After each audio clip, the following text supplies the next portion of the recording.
Hello guys, നമ്മൾ mixture കഴിക്കാത്തവരെ നമ്മളെ കേരളത്തിൽ ആരും തന്നെ ഉണ്ടാവില്ല. നമ്മളെ ബേക്കറികളിൽ ചില്ല് ഭരണികളിൽ ഇത് കാണുമ്പോൾ തന്നെ നമ്മളെ വായിൽ വെള്ളം ഓറും. എന്നാൽ ഇത് എങ്ങനെയാണ് ഉണ്ടാക്കുന്നതെന്ന് കണ്ടിട്ടുണ്ടോ?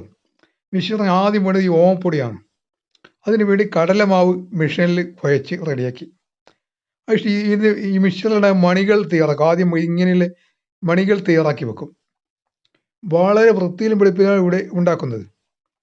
മറ്റ് ഉത്തരേന്ത്യയിലും മറ്റ് സംസ്ഥാനങ്ങളിലും കാണുന്ന പോലെയല്ല. ഇത് ഉണ്ടാക്കുന്നത് കണ്ടു കഴിഞ്ഞാൽ തന്നെ നമുക്കിത് വാരി തിന്ന് കഴിക്കണം തോന്നും. ഇത് പൊട്ടുകടലയാണ് ഇട്ടിട്ടുള്ളത്. ഇതിന് മിക്സ് ചെയ്യണം. ഇതിൻ്റെ മുകളിൽ വെളിച്ചെണ്ണയിൽ വറുത്തെടുത്ത നിലക്കടല വിതറി, പക്ഷേ മുളക് പൊടിയും മിക്സ് ചെയ്യും.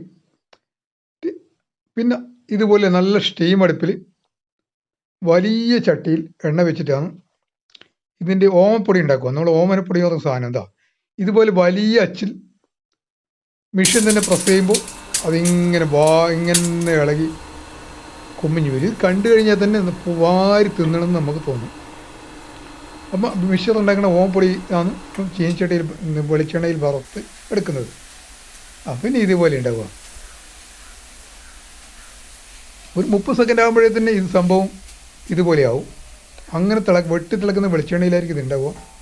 വളരെയധികം സ്റ്റീമുള്ള അടുപ്പിലാണ് ഇത് തയ്യാറാക്കുന്നത്. മുൻകാലങ്ങളിൽ ഇത് ചിരട്ട മാത്രം ഉപയോഗിച്ചിട്ടാണ് ഉണ്ടാക്കുന്നത്. ഇപ്പോൾ ചിരട്ടയ്ക്ക് വളരെയധികം വില കൂടി. പക്ഷേ അതിനേക്കാൾ കൂടി വലിയ സംവിധാനം കണ്ടുവച്ചിട്ടുണ്ട്. അങ്ങനെ ഓമപ്പൊടി തയ്യാറാക്കി കഴിഞ്ഞു. നമ്മളിത് അത്ര ഇഷ്ടമില്ല. ഓമനപ്പൊടി എന്നാണ് നമ്മുടെ നാട്ടിൽ ആളുകൾ ഇത് പറയുന്നത്.